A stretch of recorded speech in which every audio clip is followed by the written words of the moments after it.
Hey guys, tonight, let's dim the lanterns, hush the noise of the day, and tiptoe quietly through the old creaking floorboards of time. We're slipping into the tender shadows of medieval Europe, where love isn't quite what we imagine with hearts and roses. Instead, it's a world stitched from wool, warmed by homemade wine, spun through candlelit glances and whispered promises, carried softly through iron bars. Picture it with me. You're standing alone in a quiet cobbled courtyard under a crooked sliver of moonlight. The air smells faintly of smoke and early spring. Somewhere nearby, a dog barks into the silence, not at you, but perhaps at your suitor who's crouching behind a rain barrel, breath held, with a poem sewn into his sleeve, and a small wine flask half tucked beneath his cloak. He isn't supposed to be here, and you're not supposed to be watching, but this is where a romance begins. Not with grand declarations, but with risk, with patience, with quiet courage. Courtship here is a delicate chess match, with parents' customs and curfews, all playing their part on the board. Before we truly settle in, I'll gently remind you, if you enjoy this kind of storytelling, please take a moment to like the video and subscribe, but only if it feels right to you. And if you're listening from a cozy corner of the world, maybe tucked under a blanket or resting beside a quiet window, leave a comment with your location and local time. I love knowing where you're dreaming from. Now, dim your lights, maybe turn on a small fan, or crack a window just enough for that soft night hum to keep us company. Let's take a slow breath together and ease into this gentle journey. You lean out of a small wooden window. It creaks in protest, loud enough to make your heart skip, but no one stirs. Below, your admirer raises his hand. No bouquet, no roses, just a tuft of raw wool, probably plucked from the spinning shed where you both labor by day. Strange maybe, but here a token of honest work says far more than a polished gemstone ever could. The wool is sun-warmed, still carrying the earthy scent of lanolin and spring fields. You smile. He sees it. In many medieval villages, young love didn't blossom through love notes or long walks in open meadows. It unfolded at night, in secret rituals known as night courting or bundling. A young man might sneak over after supper, slipping into a family home with nothing but a candle stub and trembling hope. Sometimes the parents would pretend not to notice until they did. Then came the warning looks, the scolding whispers, or in some cases a visit from a village elder sermon in one hand, a stick in the other. In rural parts of Wales, bundling was almost an institution. Picture this: a young woman lies fully clothed in her bed, a sturdy wooden plank separating her from the boy beside her. A human chastity mote, if you will. In the dead of winter, this odd practice was even encouraged, not for romance's sake, but to save firewood. If two young people could share warmth without sharing too much else, that was considered good planning. It sounds sweet perhaps, in a clumsy frostbitten kind of way. But don't be fooled. Every whisper held weight. One wrong word, one kiss stolen too soon, and by morning the entire village would hum with gossip, like disturbed hornets. In some places, courtship was even supervised, literally. There were special chairs carved for two with an armrest down the middle. They called it the courting bench. It gave the illusion of closeness, while gently reminding everyone that no one would be making siblings anytime soon. And yet young hearts are clever. They found their ways. Spinning rooms, for example, offered perfect cover. These were busy, glowing spaces where girls twisted wool into thread by candlelight. There was laughter, work, and enough commotion to shield a sly smile or a shy glance. In some low-country villages, these gatherings were tolerated, even welcomed, so long as the door stayed open. And a suspicious aunt or grandmother hovered nearby, knitting needles in hand, and eyes sharp as ever. You tuck a few sprigs of lavender into your apron. Maybe for luck. Maybe for him. In those days, flowers weren't just pretty. They spoke their own secret language. Rosemary meant remembrance. Thyme could hint at courage. And marjoram. That was about as flirtatious as one could get, without saying a word. A silent bouquet could reveal everything. You didn't dare speak aloud. You lift your face to the sky. The stars blink quietly above. Below, your admirer takes a cautious sip from his flask cider, most likely, or something a bit stronger. This drink too is more than it seems. In many regions, it was tradition for a hopeful young man to offer a flask of his family's finest brew. If the girl drank from it, it meant she accepted his interest. If she turned away, or poured it out, well, he'd walk home alone, heart in pieces, cider untouched. Historians still debate what these customs meant. Were they sweet structured dances that gave women power to choose to signal, to say no, safely, or were they simply performances where the real decisions had already been made, based not on hearts but on dowries, fields, and future in-laws? Still, love bloomed, not the kind we read about in poems and fairy tales, but the slow, stubborn kind that grows between chores and tradition. You'd meet someone's gaze across a market stall, share a joke while haggling over goose fat, and maybe, just maybe, you'd walk home, a little slower that evening. And then came the trials. Before any match was official, families watched, closely. Could he lift a grain sack with ease? Could she bake a loaf of rye bread? That didn't turn to stone. Would their combined skills bring prosperity or struggle? A wedding wasn't just about love. It was a merging of labor forces, a long-term business agreement. With butter and barn chores attached, you lower a small woven basket by rope from the window. Inside, a plum and a neatly folded cloth napkin. Your suitor grins. This is a game, a ritual. In parts of the Mediterranean, lovers courted through baskets on pulleys, exchanging small gifts or notes between windows and alleyways. Privacy was rare, so they became creative. Love found a way. A cat brushes against your ankle. Startled, you flinch. The basket swings wildly. He catches it barely. Then in the shadows mimes a dramatic death scene. You press your sleeve to your mouth to stifle laughter. There is humor in all of this. There has to be. Life was difficult. Marriage, harder. But courtship, that was where the heart could dream a little, joke a little, and imagine something sweeter. And so as the stars roll quietly across the sky, and the town folds itself into sleep, you lean your head against the wooden window frame. Around you, the night hums gently. Wool, wine, whispers, and the sound of two hearts, learning the shape of each other in a world that rarely allowed such softness. Sleep well, dear listener. The night is long, and love is patient. You wake to birdsong, faint and feathery, threading through the beams of your cottage ceiling. Your arms ache slightly steadily from the evening's work at the spinning wheel. Your palms still raw, with the memory of pulling wool into thread. Morning mist clings to the window pane. A fine chill seeps under the door. Just as you stretch to start the day, you see it. Something odd at the threshold. A bundle, wrapped in old cloth, still wet with dew. Something lumpy inside, uneven. You hesitate, before reaching out, carefully, slowly. Your fingers tug at the damp fabric, unwrapping the layers one by one. And there, nestled in the folds like a grim offering from some ancient altar, is the dark bristled head of a wild boar. It stares up at you, with one glassy eye, not exactly the flowers and breakfast you were hoping for. But then again, in this world gifts carry weight, and a severed animal's head. That isn't a threat, it's a gesture of love, a declaration, a token, a medieval valentine made of bone and blood. At least, it is. If the beast was slain in your honor.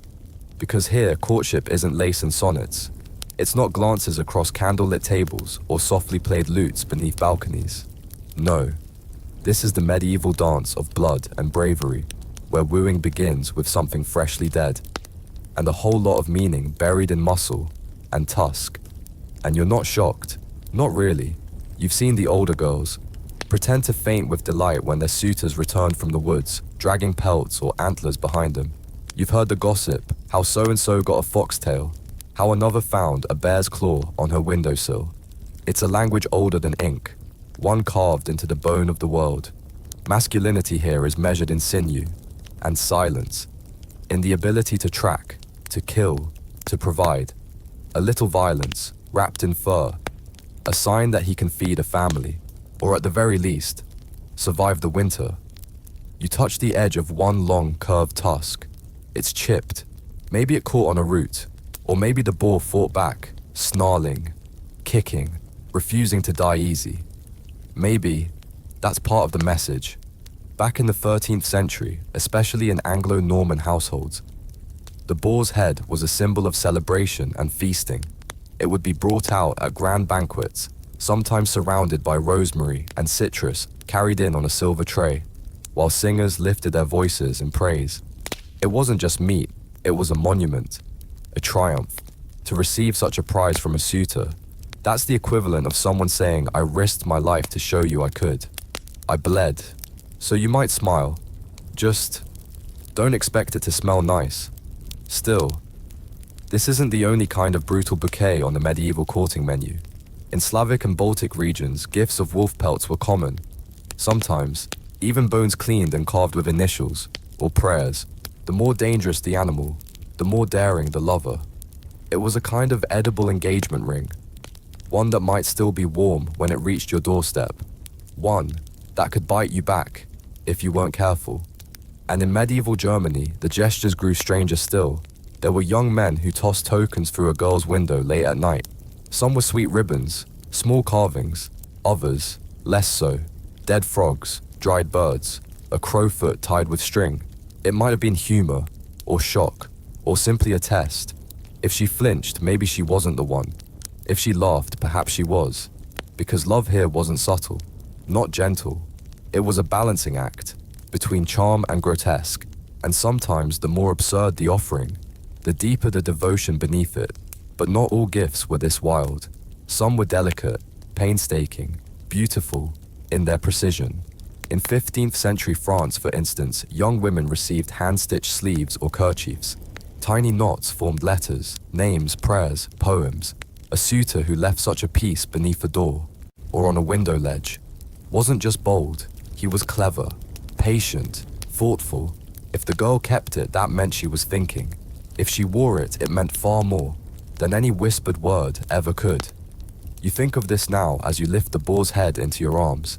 It's heavier than you imagined. Damp cloth clings to your fingers. Blood still seeps into the seams. You fetch a bucket from the corner and begin cleaning the steps. You wonder about him, the boy who left this. Last week he brought you a strip of dried meat, neatly wrapped. The week before that, a small wooden bird, carved from pine, and painted with crushed berries. His tokens are growing more intense. You wonder, is he nervous? Is he sure? Down the road, one of the girls brags about the deer hoof she received last spring. She turned it into a hairpin, dyed the sinew red, and braided it with her hair. People still talk about it. These offerings are not easily forgotten. They become stories, lore, local legend, and it's not all from beasts. In northern Scandinavia, suitors offered loaves of bread shaped like hammers or wheat sheaves, symbols of work, of harvest, of home. On midsummer mornings, you might open your door to find one waiting, still warm, a gentle gesture. Bread said, "I can nourish."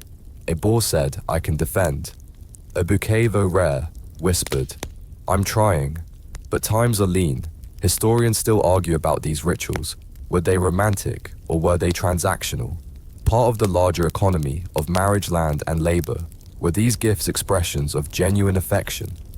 Or bullet points on a primitive resume, skilled with weapons, knows how to smoke meat, keep secrets, but you, standing on your doorstep, blood on your fingers, you feel something softer, the flicker in your chest, when you imagine him crouched in the dark forest, watching, waiting, listening, for hoofbeats, the moment he struck, the silence that followed, then, the long walk back, through thickets and shadows, past the tavern and the well, past old eyes that would remember, just to leave it here, for you. There's sweetness in the savagery. Later, as the sun climbs and the village stirs, an old woman at the well glances at your stained doorstep. She nods once. "Heard you got a prize," she mutters. "At least it wasn't a hedgehog." "That's what I got." Man thought he was being clever. You both chuckle, quiet and knowing. Because here love is public, and private at once. Everyone sees the symbols. Everyone judges the weight, but only you carry the meaning. That night, wind rattles the shutters. The scent of pine lingers on your apron. You're folding cloth when you hear a footstep outside. Light, deliberate, a pause, then a flicker of movement. Through the window, you see him. Again. This time there's no cloth-wrapped beast, no dark offering, just a simple sprig of holly berries tucked between his fingers. Bright against the gloom, glossy, sharp-edged, alive. You open the door just enough to see his face. He says nothing, only holds it out to you. An answer, or maybe a question. You take it, and for once no blood passes between you. Just the quiet gift of red berries in a pale hand. A symbol not of death, but of life, and its tender, thorny beginnings. You sit by the fire, holly berries drying on the mantle. When your mother starts humming, it's not just any tune. It's the one she sang the night before your cousin Annalise was married. A slow, haunting melody, older than the walls around you, curling into the room like smoke, heavy with meaning. You freeze, because in this house, songs carry messages. That hum. It's not background noise, it's a signal. A kind of code passed down from mothers to daughters, woven between notes and pauses. Subtle yet impossible to ignore. Her voice drifts over the crackling logs, and you hear not just a melody, but a whisper. It may be your turn soon. In the medieval world, courtship didn't always begin with a glance or a gift. Sometimes, it started with a song. A verse muttered while drawing water, a ballad whispered in the dark, a humming voice echoing up a stairwell or through a stable. Music was everywhere, and it wasn't just entertainment. It was negotiation, confession, invitation, and sometimes even farewell. Words could be overheard, but a melody that could linger in the air, leave just enough mystery, just enough room, to feel safe saying what you dared not speak aloud. Your suitor knows this too. Last week he passed by your family's fields, humming a different tune, something playful, with a skipping rhythm, full of mischief. It had no words, but it didn't need any. You heard it from the window where you sat sewing, and smiled quietly into your threadwork. That melody asked, still thinking of me, and your hum tonight, it answers softly. Maybe, across Europe lovers used music as both a shield and a sword. In the courts of Provence troubadours, those velvet-clad poets, with honeyed words, sang songs of fin amour, a stylized, noble love that worshipped from afar. These weren't farmers or thatchers, they were dreamers, composing verses about unreachable ladies, hopeless devotion, and hearts that broke beautifully. But while the nobility played at love with lutes and longing peasants had their own music, simpler, earthier, sometimes wilder, and far more honest. Folk songs whispered of stolen kisses behind haystacks, of long walks home from church, of barefoot meetings beneath apple trees, of laughter that spilled like wine. You might sing one of these songs while churning butter, or as you scrub linen down by the stream. And if someone else was listening, well, you both knew. It wasn't just a song. In some alpine villages, young men would stand outside a girl's window and sing, not timidly loudly, often enough to wake her entire household. It wasn't just about bravado. It was a test, a kind of musical knock. If the girl opened her shutters, she welcomed the attention. If her father came out with a stick, then perhaps not. These serenades were rarely polished, often hilarious, sometimes ridiculous. One old song passed down through your grandmother's stories included a line that went, "Your eyes shine like a goat's in springtime," which apparently was meant to be a compliment. You stifle a laugh, remembering it now. Your grandmother once swore your grandfather sang so badly. The sheep stopped chewing, but she married him anyway. Said his off-key yodel meant he was either very brave or completely tone-deaf. Either way, he showed up. That mattered. But music wasn't always about lyrics or skill. Sometimes it was the only safe way to speak honestly.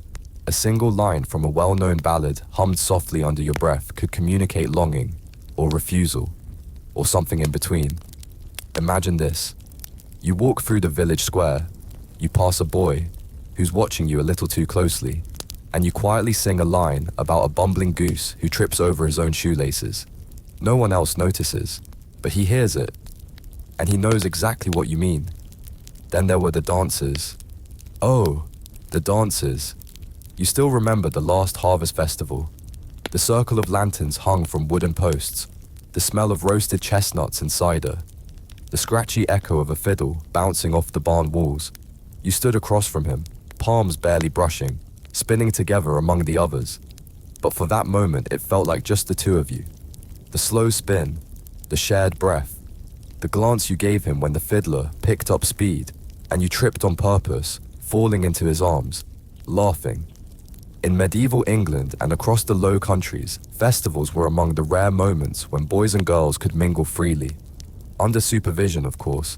There were chaperones, rules, sharp-eyed elders with folded arms, but dancing gave space to flirt within the lines. A missed step, a lingering touch, a smile that meant more than words ever could. Still, not all music meant love. In parts of Italy, if a suitor was rejected too harshly, or embarrassed too publicly, his friends might return to the girl's house that night to sing stornelli maledetti, biting, mocking songs designed to shame her. Cruel, yes, but effective.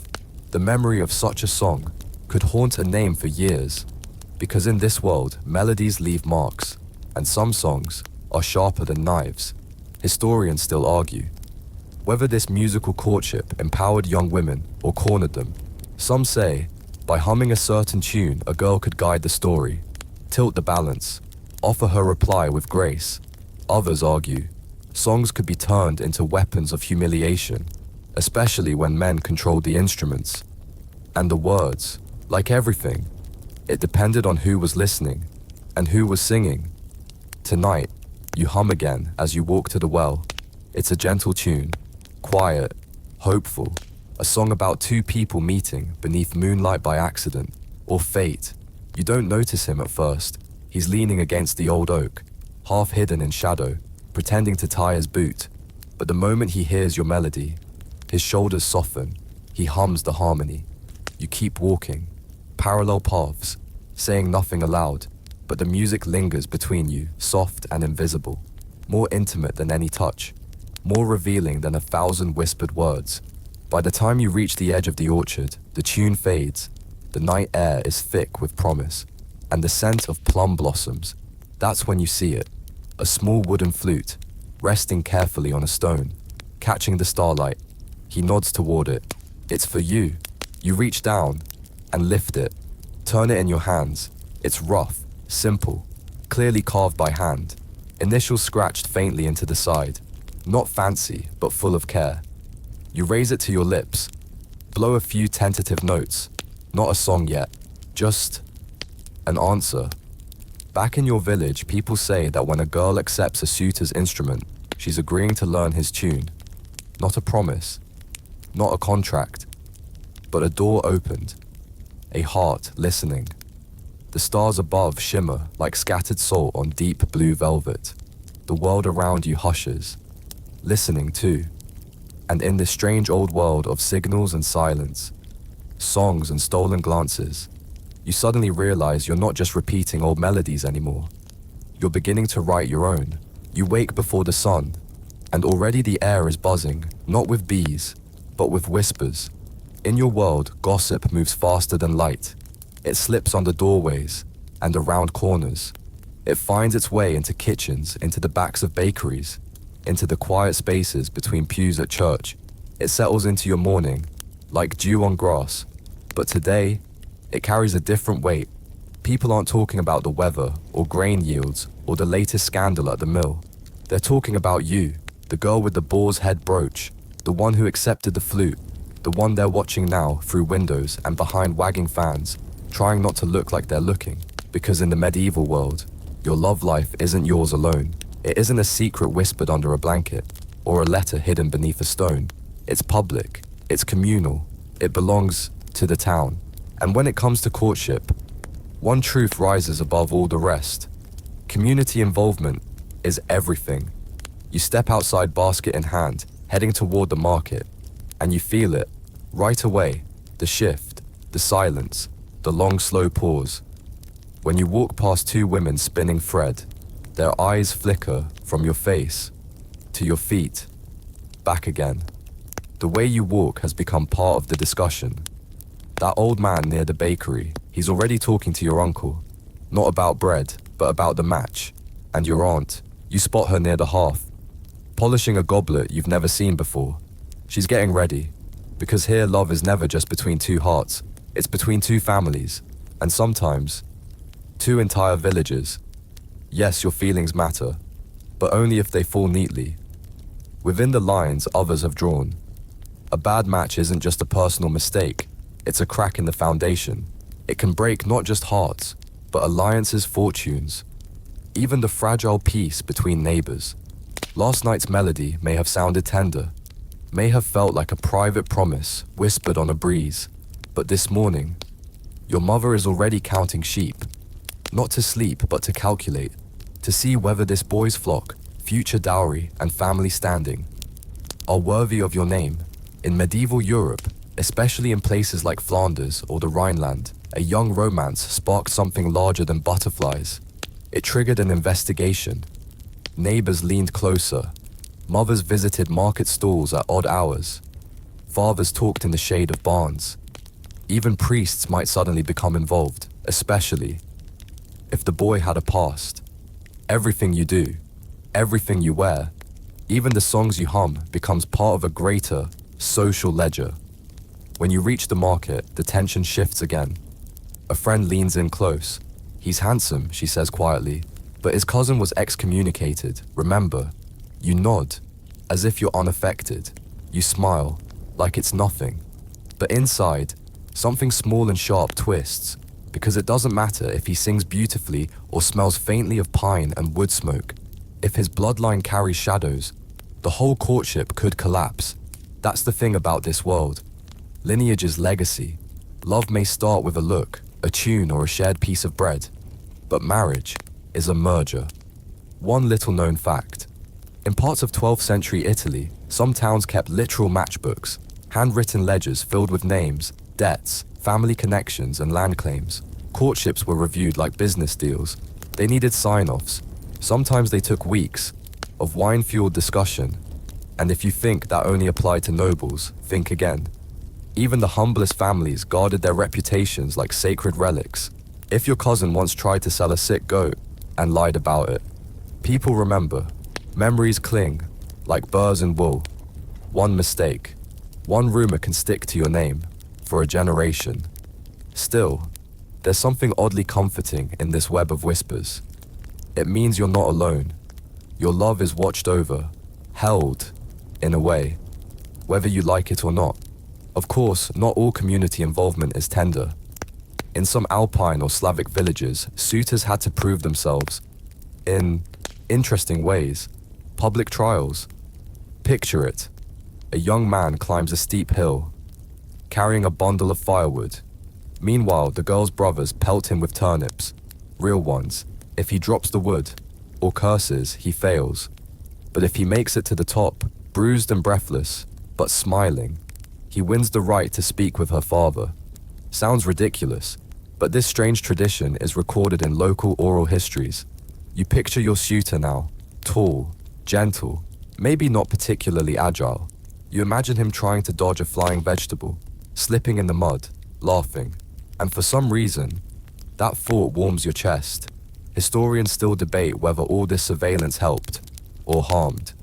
Some say it protected girls from dangerous or lazy partners. Others argue it robbed them of choice, forced them to perform their feelings over and over. For an audience that never looked away, you feel both sides. You understand. That afternoon, a knock at your door. It's your cousin Mari, hair braided tighter than usual, eyes wide, mouth barely able to contain her words. They're talking about betrothal, she says, breathless. Your father met with his uncle, near the grain mill. Your heart thuds, not from fear, but from knowing, from realizing this is real. The path is unfolding. That evening, as the sky turns the color of old parchment, You sit under the pear tree behind your cottage. You take out the flute again. It still smells faintly of resin and effort, of someone trying. You play one note, then another. He appears.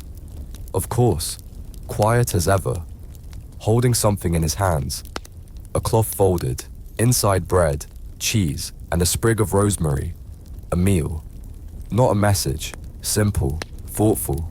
You eat together in silence, knees almost touching. The cheese is sharp. The rosemary bites a little. Then he speaks. My brother says your father's asking for 2 cows and a corner of land. You nod, and your aunt says, our roof leaks. A pause, and then laughter. Quiet. Shared. Blooming between you. Because this is where the story shifts. This is where flirtation meets function. You are no longer just 2 young people exchanging glances and handmade gifts. You are part of a negotiation. You are stepping into something with shape, with weight, with history behind it. And oddly, you don't hate it. Because even though the courtship has become communal, complicated, you sense something solid in it. Not just pressure, but protection. A village that meddles is a village that stays. These people with their opinions and raised eyebrows will still be here long after the songs fade. They will be there if you cry, if you fight, if you laugh again. The sky darkens. Bells ring in the distance. Not wedding bells, not yet, but the church calls for evening prayer. And that means time is running out for anything left unsaid. You rise, he does too. And as your hands brush briefly, barely a quiet settles between you. You turn toward home, and for the first time, as the last light slips across the path, and the village watches from behind shutters and branches, you realize you don't mind being seen. The sun hangs low in the sky, stretching its golden fingers across the cobblestones as you make your way home. The basket at your side swings lightly against your skirt, its rhythm matching the quiet joy in your chest. The echo of shared laughter still lingers, like the aftertaste of warm bread or a gentle melody fading on the wind. But as the crooked outline of your home comes into view, your steps begin to slow. There on the stoop are 2 figures, your mother seated tall with her hands folded neatly, and beside her an old man with a limp. His robes are dusty from travel, his expression unreadable. But something about him is familiar. The way he leans on his cane, the scent of crushed herbs, and sun-warmed wool that drifts from his cloak. You don't need to be told. You already know. He's a go-between, a matchmaker. In your world, love rarely travels in straight lines. It moves instead like water across uneven ground, weaving its way through ditches, hedges, and the paths carved long ago by someone else's hands. And tonight, you are about to become part of a peculiar ritual, 1 part strategy, 1 part performance, and just a pinch of well-seasoned chaos. You offer them a polite nod, careful to mask your curiosity, and then slip quietly inside. Your heart taps nervously against your ribs like a moth fluttering near a lantern flame. You know who he is now. Master Willem. If memory serves, he's arranged 3 unions that are still spoken of fondly, and one that went famously wrong. That last one involved a goat, 2 feuding uncles, and a long argument over a miscounted dowry. But still, people say he has a nose for love, though honestly, it might just be the onion soup he brings along for every visit. You duck into the pantry, the smell of dried herbs and root vegetables grounding you, and press your ear to the thin wooden wall. He strong comes. Master Willem's voice, calm, gravelly, though not too clever. But cleverness, in my experience, causes quarrels. His father's land just east of the stream might turn profitable, especially if the new road passes through next spring. Your mother makes a thoughtful humming sound, and her, she asks softly, will she be obedient? You nearly choke on a carrot. This, you think, is how it goes. In the medieval world, love and obedience were siblings twins even. A girl was expected not only to be sweet, but also to be shrewd. She must be modest, fertile-looking, skilled in housework, and perhaps cheese-making, and above all, cooperative. The role of the matchmaker varied across regions and cultures. In Jewish communities of medieval Europe, for instance, the The Shachan was more than a mere gossip, part genealogist, part mystic. In parts of rural France or Hungary, matchmakers were older women with a sixth sense, often retired wives with a string of children and stories to their name. In small towns like yours, a respected elder like Master Willem served as the translator between dreams and dowries. But matchmaking wasn't only about the future, it was also about the past, about reputation, alliances, and keeping scandal from seeping into the cracks of a family's honor. The matchmaker could ask the questions that no one else dared to speak aloud. Was the groom a drunkard? Did the bride have any strange illnesses, rashes, or peculiar habits? Were there whispers of illegitimate children hidden away in some far-off village? You inch closer to the doorframe, heart pounding louder than before, every word from the room beyond. As sharp and important as a confession. She's loyal, your mother says finally. Decent with herbs. Not much of a singer, but she works hard. You frown. Not much of a singer. Clearly she has never heard you mimic the baker's wife after market day. You've made your cousin laugh so hard she snorted tea through her nose. You could give the traveling troubadours a run for their money if they ever stopped long enough to listen. The matchmaker doesn't reply, but in his silence, you can almost sense a quiet smirk. You'll need to offer something with the dowry, he says at last. A cask of honey wine, and perhaps that wool shawl you've been saving. You hear your mother hesitate. The blue one, with the pattern. He doesn't answer directly, but the implication hangs thick in the air. Like candle smoke, they begin to haggle. It isn't romantic, it isn't poetic, but it is real. And this too is the truth of medieval courtship. For all the songs, the glances, and the moonlit sighs, there comes a moment when everything is laid bare on the table. Under the flickering light of negotiation, and while it may feel cold to the heart, it is strangely reassuring to the bones, because love alone cannot protect you from winter, or famine, or childbirth, but an agreement sanctioned by families, fortified with land, livestock, and linen offers, something love alone cannot survival. You picture the shawl.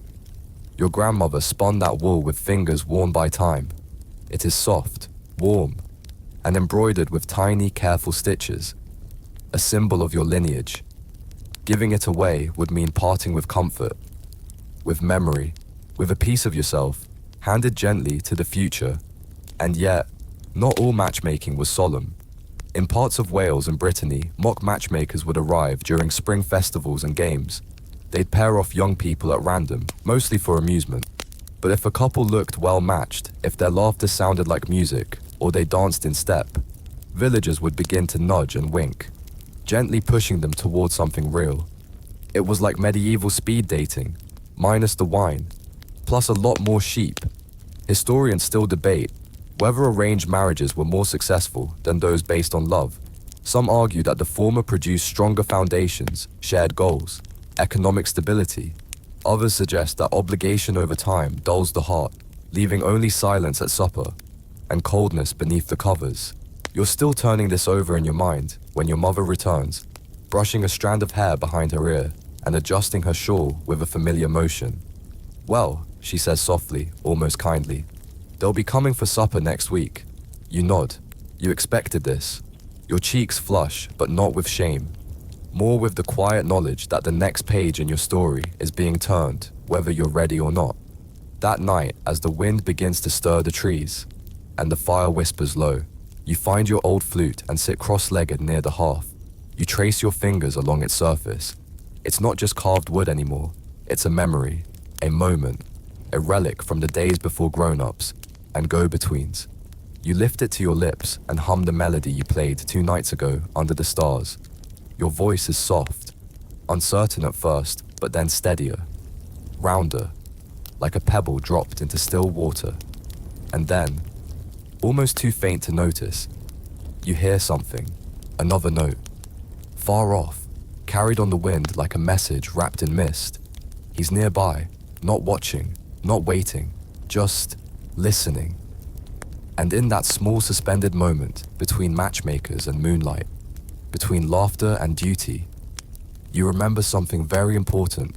Even in a world of contracts and cattle counts, the heart still hums its tune. The knock comes 3 days later, not rushed, not timid, Just 3 steady raps at the wooden door, like a rhythm practiced long ago, now performed without hesitation.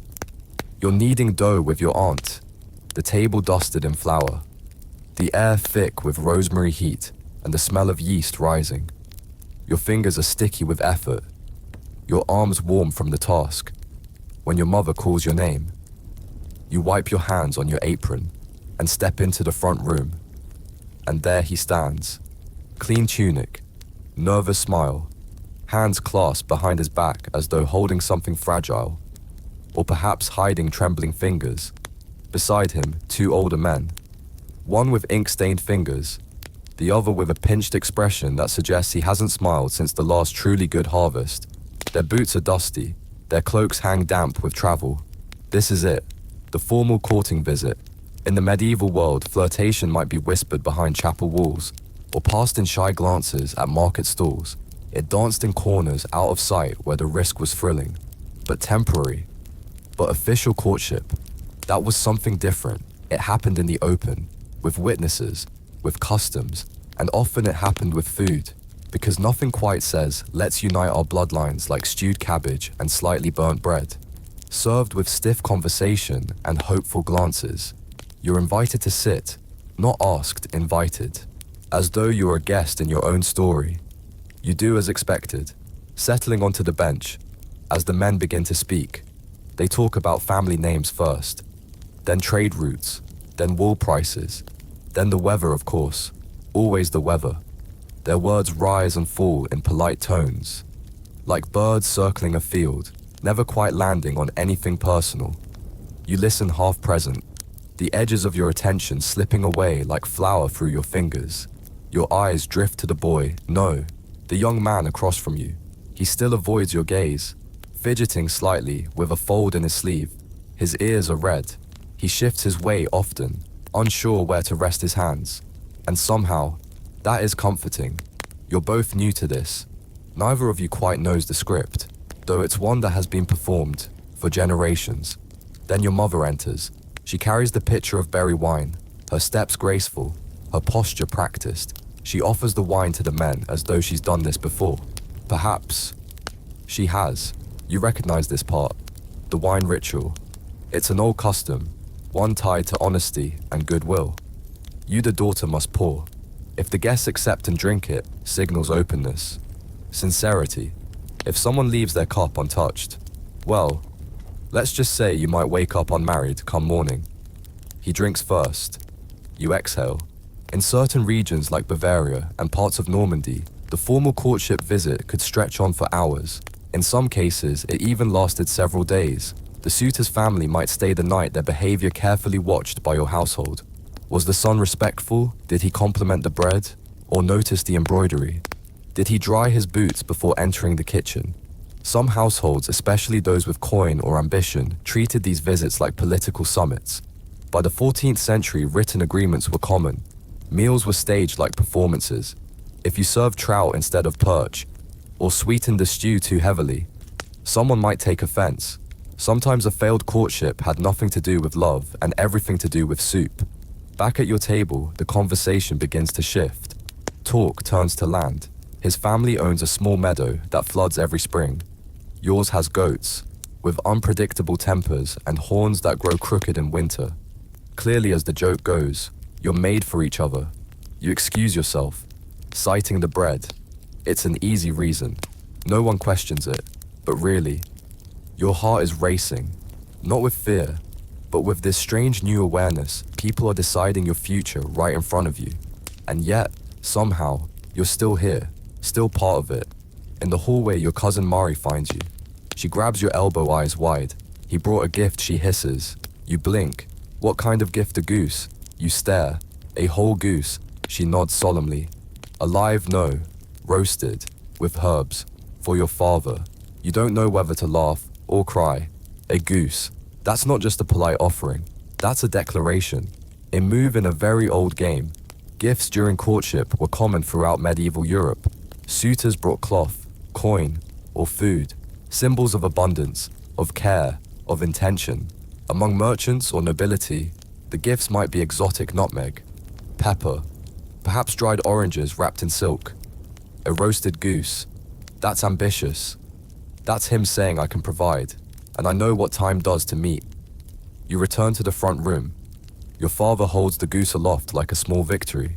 Your mother eyes it as though already planning tomorrow's stew. And for a moment, there's a warmth in the air, a softness in the ritual. Then comes the moment everyone's been waiting for. The proposal. Now don't picture kneeling, or rings, or sonnets. This isn't that kind of story. No flowers, no violins, no professions under moonlight. Instead, it is a line, spoken clearly, without flourish, usually by the suitor's eldest male relative. We believe a union between our households would be most suitable. Your father nods. There's a long silence. Then he responds, as do we. May it bring strength to both names. And that's it. No bells, no music. Just two men, nodding, as the wheel of tradition turns again. But that doesn't mean your feelings are invisible. In many communities, especially later in the medieval period, girls had some say. If you cried long enough, refused loudly enough, or threatened to run off with the baker's apprentice, someone might listen. Might.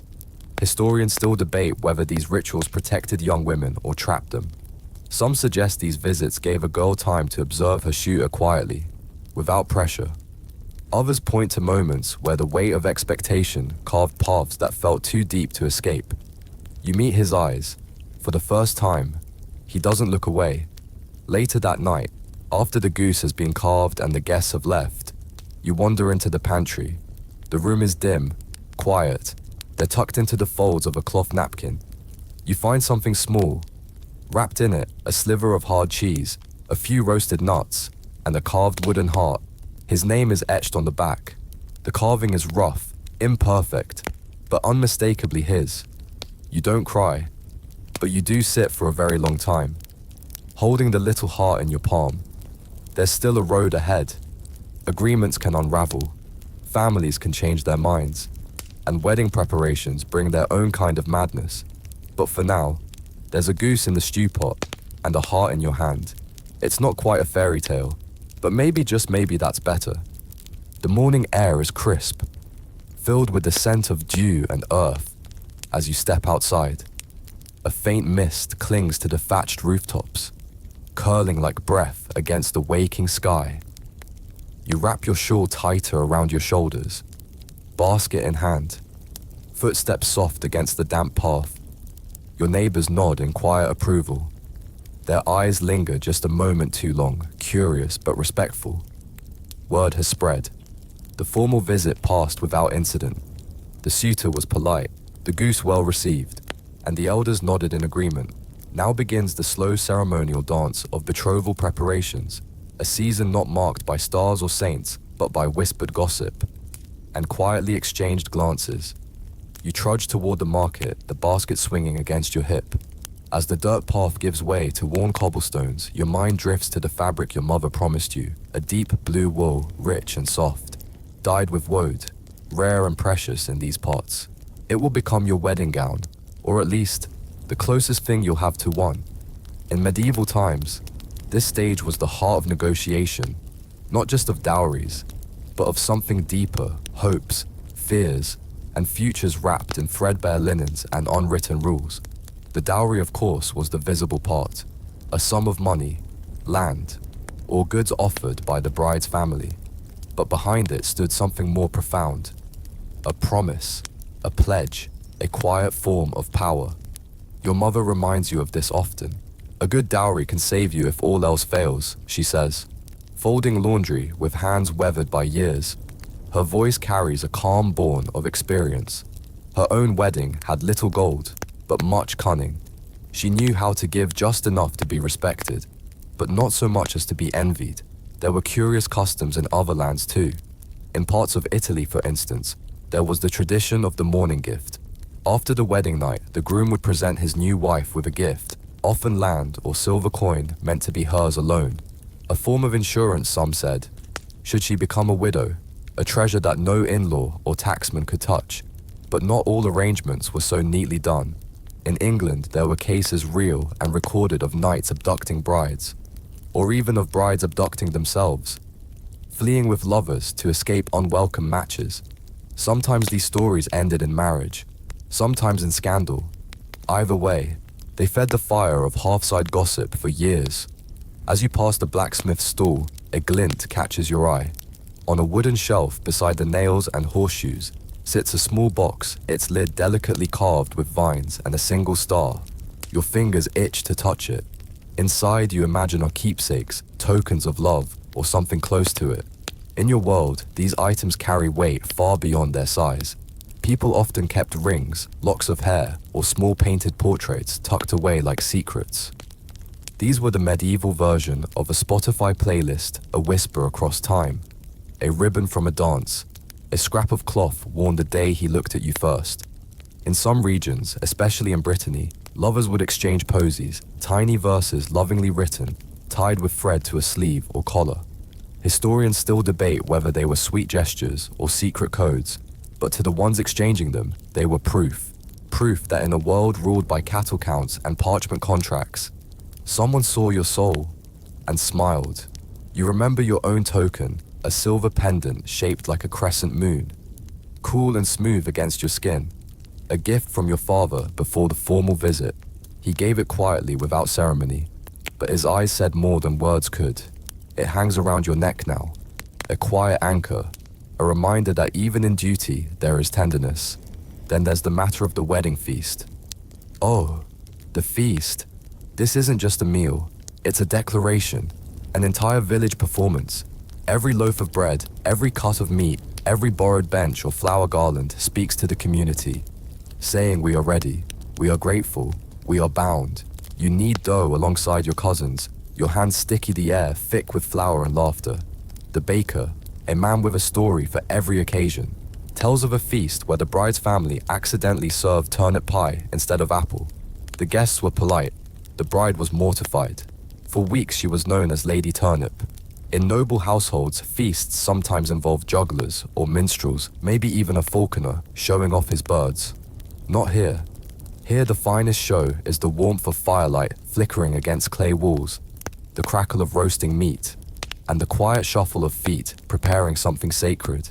And then, there is the bridal chamber. You don't speak of it out loud, but you know it looms ahead, a moment both myth and reality.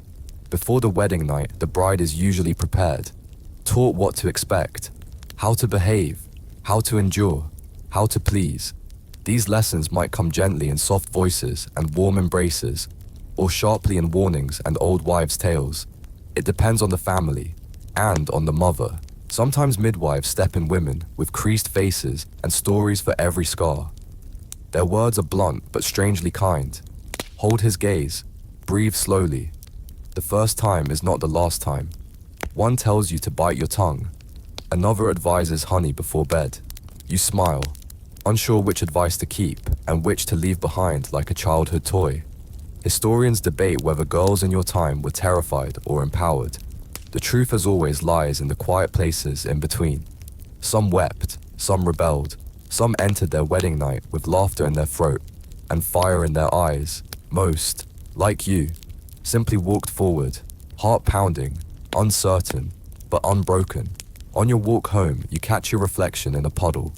The blue wool sways around your ankles like a whispered promise. You hardly recognize yourself. The girl who once picked berries in secret is now learning to carry a family's name like a shield. But you don't feel trapped, not quite. You feel curious, as though something has begun, and you don't yet know the ending. This time, this brief season between the formal visit and the wedding day is a tender one. It is not filled with roses or fireworks. Instead, it holds something quieter. Anticipation, anxiety, the steady beat of possibility. You pause at the edge of your lane, listening to the breeze move through the trees. A crow calls in the distance, a neighbor's baby cries and is hushed, somewhere behind you. Someone begins to sing a lullaby perhaps, or just a tune to carry them through the work. You breathe deeply. Tomorrow, you'll dye fabric, or measure grain, or slice apples for drying. But tonight you rest. Tonight, you hold the hush of almost wedded life in your hands, and you dream softly sweetly of what comes next. The morning sun filters through the window. casting long, lazy beams across the straw-filled floor. You rise early, heart thrumming softly with a mixture of excitement and unease. Today is the day you have both been preparing for the wedding ceremony, a ritual blending faith, family, and ancient customs. The village still lies in a hushed slumber as you sit on the edge of your bed, fingers twisting the edge of your blanket. Outside, the soft calls of birds announce the beginning of the day. You press your bare feet to the cool ground, steadying yourself. You step outside the chill of dawn, brushing against your skin, and see the village beginning to stir. Men in their best tunics, women clutching bundles of flowers, children darting between legs like startled birds. There is laughter in the air, quiet and expectant. The sky is brushed with pinks and golds, as if the heavens too are dressing for the occasion. The scent of pine beeswax and freshly baked bread wafts on the breeze. You breathe deeply. The day is beginning, and with it the turning of the next page in your life. Walking beside your father, you carry the quiet weight of expectation. He does not say much. His stride is even, purposeful. Every few steps he glances at you, not with sorrow, but with something quieter, a memory, perhaps a prayer. He places a hand on your shoulder, a simple gesture that steadies your nerves. Weddings in the medieval period were less about romance and more about community. These were public declarations, a binding contract witnessed by everyone from the local priest to the blacksmith, a sacred promise, sealed with oaths, blessings, and often a ring. You recall that in some parts of Europe, especially in England and France, the ceremony included the giving away of the bride. Fathers or guardians literally handed the bride to the groom, symbolizing a transfer of responsibility. It's a gesture heavy with meaning, sometimes tender, sometimes fraught, always symbolic. The church stands at the edge of the village, its stone walls cool and strong beneath the morning sun. As you step inside, the hush that falls over the crowd is palpable. The priest begins the service, his voice a low chant, weaving through the morning light like smoke. You kneel, feeling the rough stone beneath your knees and the softness of your gown against your skin. The air inside the church smells of old wood, dried lavender, and candle wax. The words spoken are ancient, steeped in faith and hope. You exchange vows, promises not just of love, but of loyalty, obedience, and mutual support. These are words passed down through generations unchanged and enduring. The ring slides onto your finger, cool and foreign, yet grounding. It anchors you to this moment, to the person standing across from you, and to the life you are about to begin. A quirky tidbit comes to mind. In parts of Scandinavia, brides would wear a wedding crown, made from wildflowers and herbs, symbolizing purity and fertility. Sometimes the crown was crafted from actual metal, heavier and more ornate, worn for days after the ceremony. Imagine trying to sleep, with a metal crown pressing into your head. You smile at the thought, a quiet moment of levity amid the solemnity. The service ends, the priest blesses the union.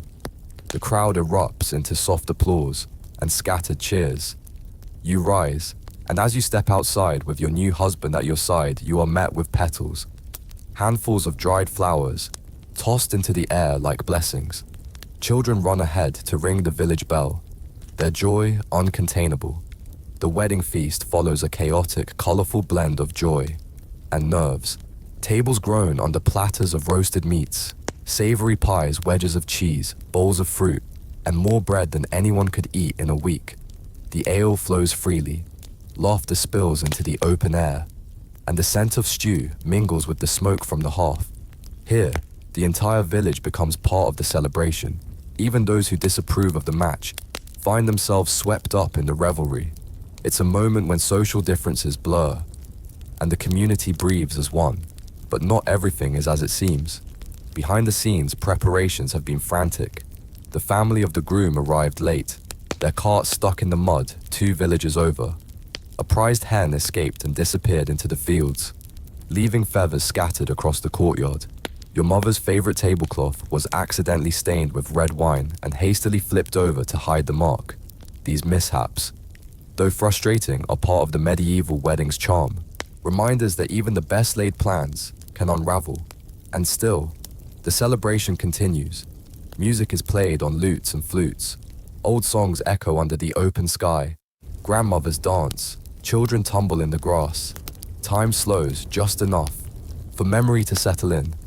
And then, there's the bridal chamber ritual, a private whispered affair that follows the public spectacle. The couple retreats to a decorated room, often adorned with flowers and candles, to consummate the marriage. In some regions, this moment was marked by specific traditions. The newlyweds might be showered with wheat or coins, symbols of fertility and prosperity. Friends and family sometimes stood outside the chamber door, ready to cheer or offer advice. Others simply waited to hear the creak of floorboards and the silence that followed. Historians still debate how much of this was genuine intimacy and how much was performance. Was the first night a tender beginning shaped by the flicker of candlelight and the nervous laughter of two young souls? Or was it a duty-bound formality orchestrated by expectation and tradition? The answers vary. As always, the truth lies somewhere in between. Later, as the moon rises and the village sleeps, you lie awake. The air has turned cool again. You can hear the quiet crackle of dying embers in the hearth, the distant hoot of an owl. You listen to the wind, to the creak of the shutters, to your own breathing. Your thoughts wander between past and future, between the songs sung by wandering minstrels and the promises made beneath flickering candlelight. This day, like the many before it, is a chapter in a story much larger than yourself, a tale woven from tradition, hope, and the ever-turning wheel of time. You think of the generations who came before you, the brides who wore wool, the grooms who smelled of horses and pine. You think of their fears, their dreams, and how you now walk the same path they once did. Outside, the moon hangs low and gentle, casting silver light through the window. It rests on the edge of the bed, on your hands, on the ring that gleams softly in the night. A small circle of promise, a future yet to unfold. You close your eyes, feeling the warmth of the covers, the steady rhythm of your breath. Tomorrow will bring new challenges, new rituals, new stories to tell. There will be more bread to bake, more letters to send, more life to live. But for now, you let the calm settle over you, like a blanket woven from the threads of history. You are not alone in this moment. You are part of something ancient and still unfolding, and that, in its quiet way, is enough. You wake to the soft murmur of morning light brushing through the shutters, the quiet hum of the village stirring awake outside. Somewhere in the distance, a rooster calls, as if reminding the world that a new day has begun. You stretch beneath the woven blanket. The straw mattress beneath you is familiar now, though still a little strange. The scent of last night's hearth fire lingers in the air, mixed with a whisper of lavender from the sachet tucked beneath your pillow. Today the real test begins. Not the ceremony, not the feast, not the oaths spoken in front of priest and kin, but something quieter, something slower. The delicate, unseen dance known as medieval married life. The transition from wedding day to daily reality wasn't always smooth, nor was it expected to be. The songs might speak of joy and roses, but life is stitched together with work routine and patience. Your new home is modest but warm. The walls thick with stories and soot, heavy with the scent of wood smoke, rosemary and lavender sprigs left to dry in the rafters. The hearth crackles softly, offering its glow like a promise, comfort, warmth, sustenance, but also the labor ahead. Your husband, no longer a guest or suitor, greets you with a cautious smile. It is not awkwardness exactly, but the hesitancy of two people learning how to share a life. His eyes meet yours as if to say, "Let's try." You nod in return. Marriage in the medieval era wasn't just about love or desire.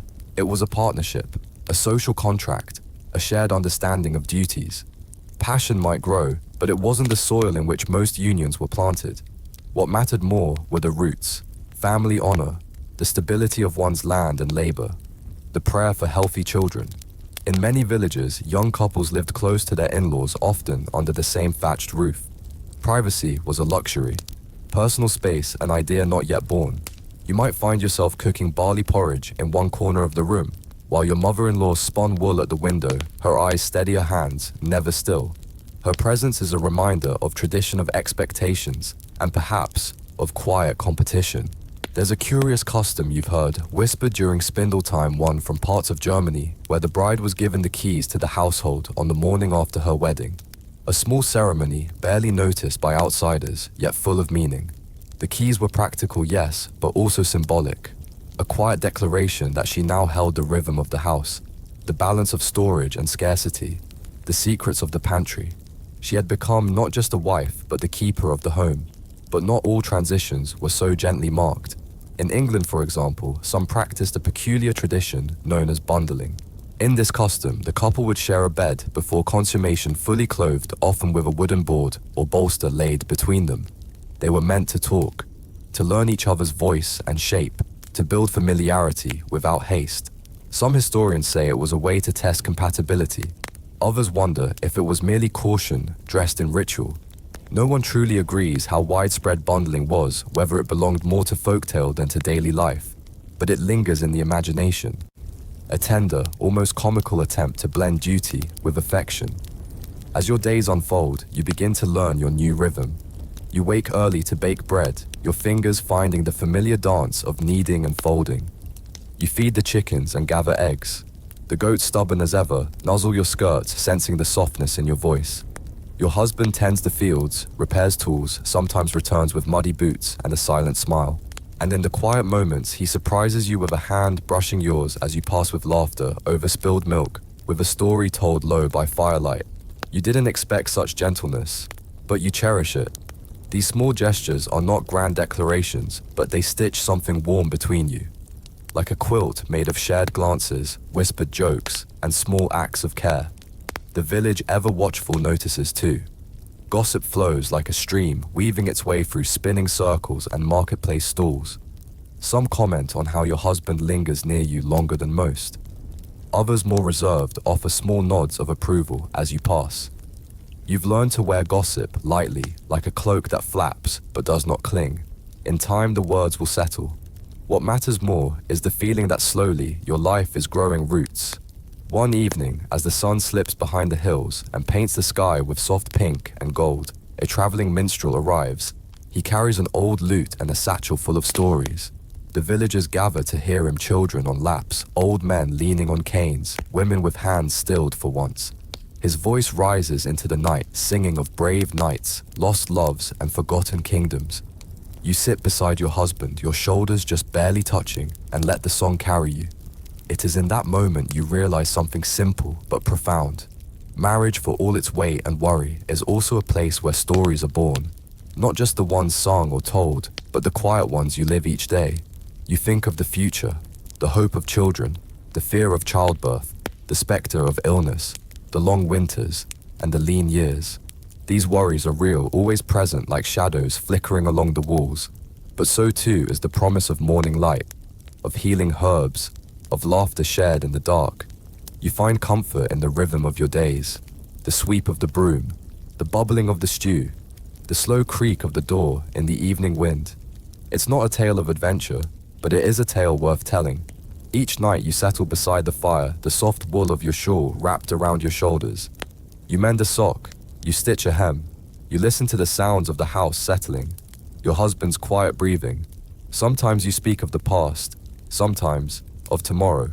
You begin to see that married life in its truest form is less about ceremony and more about companionship. It is forged not in vows alone, but in the thousand little tasks and kindnesses of ordinary days. Tomorrow will bring new challenges. The bread may not rise, the goat may fall ill, a neighbor may arrive with unwelcome news. But tomorrow will also bring a chance to grow, to laugh, to cry, to continue building this fragile, beautiful life. And so, as the fire dims and the shadows stretch long, you close your eyes and breathe in the warmth of the room. You feel the quiet peace of belonging not just to someone, but to something larger, a tradition, a history, a home. Let sleep come gently now, like a soft shawl pulled over your shoulders, and let the dreams that follow be kind. For this is only the beginning, and your story, like all great stories, unfolds one day at a time.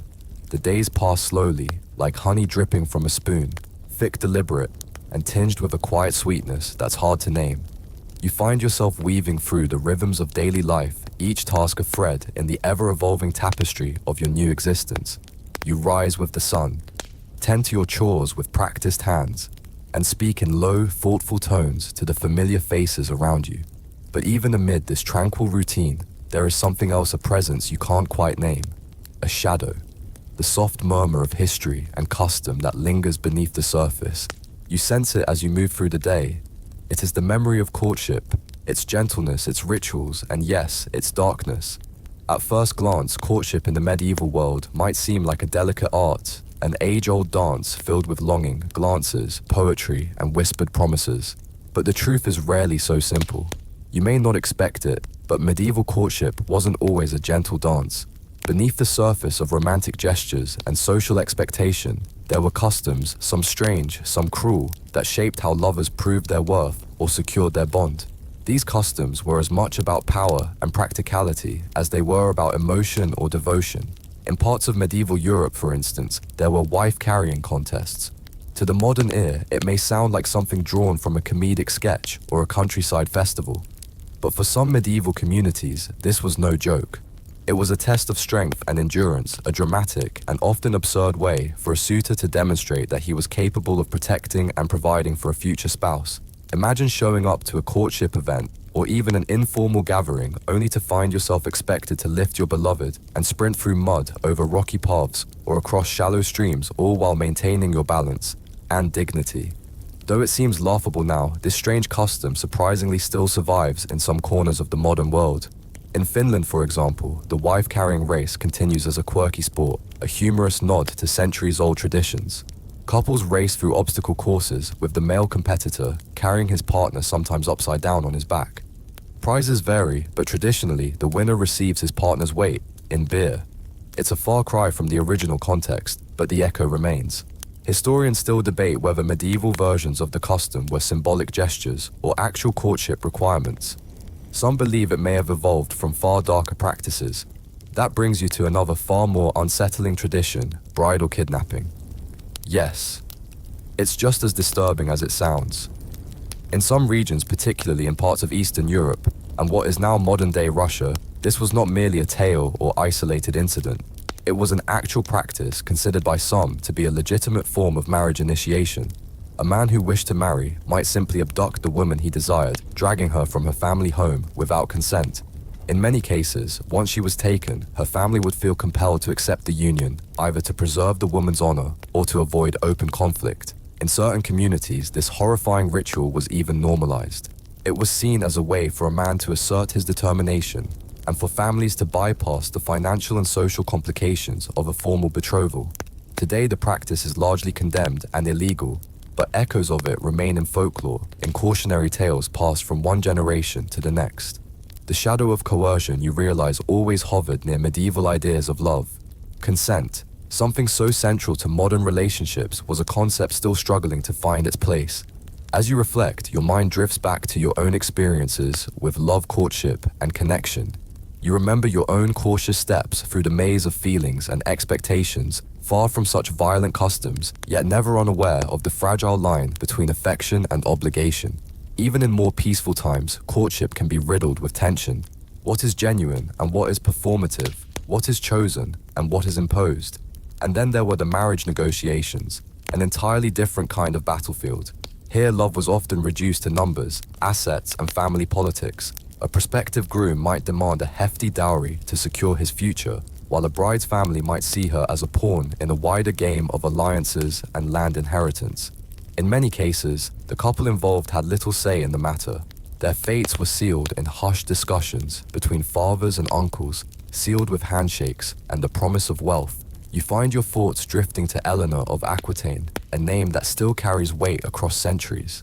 One of history's most formidable medieval women, Eleanor's life was anything but simple. Her marriage to King Henry II of England was more than a romantic union. It was a strategic alliance soaked in political intrigue. Together they ruled vast territories and bore children who would go on to shape the course of European history. And yet in the midst of this grand chess game, you wonder, was there room for love? Was there tenderness? Or was it all just duty wrapped in ceremony? Yet even in this turbulent world, even amid these cruel or cold-hearted customs, moments of genuine affection still flickered through. People found ways to express longing. In some regions, suitors sent delicate love letters, written on parchment sealed with wax and sometimes scented with rosewater. These were not thrown together in haste. Often poetic, these handwritten messages were carefully composed and deeply meaningful. To a young woman waiting in a tower or in her family's manor, such a letter might feel like the most intimate thing in the world. A whisper of sincerity in a society obsessed with appearances. You glance at the small keepsake tucked away in your linen chest. It's a simple piece of cloth, frayed at the edges, embroidered with your initials. To anyone else, it might look like nothing, a scrap of fabric with no purpose. But to you, it's everything. It's proof that despite the rigid traditions and the sometimes overwhelming weight of expectation, love could still take root and bloom in quiet places. It could survive. It could even thrive. As night descends, the village begins to settle. A hush falls over the thatched roofs and the cobbled lanes. A distant owl calls and the wind stirs the hedgerows. You rest your head and feel the soft, almost imperceptible weight of history surrounding you like a blanket. The echoes of past loves, past fears, past struggles, they don't vanish. They whisper in the silence. They live on in stories, in customs, in forgotten tokens hidden in drawers or buried in the folds of old wedding dresses. Tomorrow will bring more tales. Some will be gentle, wrapped in soft linen and lavender. Others will be sharp-edged, carved from the splinters of long-forgotten traditions. But all will be part of the greater story, the one that binds us across time and distance, heart to heart. And in that story, you too are a thread. The gentle flicker of candlelight casts dancing shadows on the walls as you settle by the hearth, the evening chill nudging you closer to the warm glow. The scent of burning wood curls in the air, mingling with the faint traces of herbs drying by the window. It is a quiet night, one that invites reflection, memory, and stories. Tonight your thoughts turn inward to the mysterious world of medieval love tokens and secret messages, the quiet whispers between hearts, spoken beneath the watchful eyes of a society that never stopped listening. In a time when public courtship was formal, deliberate, and often constrained by rigid customs and family expectations, lovers needed clever ways to communicate. Love, after all, doesn't always wait for the perfect moment, or ask for permission. You imagine yourself holding a tiny object, a token so ordinary to the outside eye, yet charged with hidden meaning. It is a secret shared between two souls who understand that even the smallest of things can carry the weight of 1,000 emotions. One of the most enchanting practices of the medieval period was the exchange of posies, short poems, declarations, or sentiments lovingly sewn into handkerchiefs, ribbons, or clothing. These little verses served as messages of devotion, longing, or hope, quietly stitched into everyday objects. On the surface, they were simple decorations, but to those who knew how to read between the lines, they were declarations of love too delicate to speak aloud.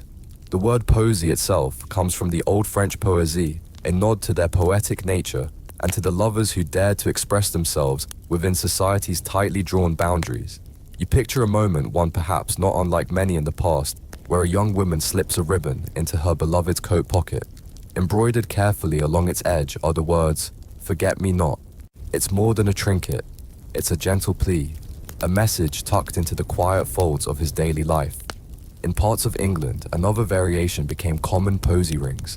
These were simple gold bands engraved with romantic mottos or hidden inscriptions on the inside, worn as silent declarations of love and commitment. Some bore Latin phrases, others carried English rhymes, and always they meant something deeply personal, deeply secret. You might smile to know that not all posies were serious or solemn. Some were playful, cheeky, even more like medieval winks or flirty nudges than dramatic confessions.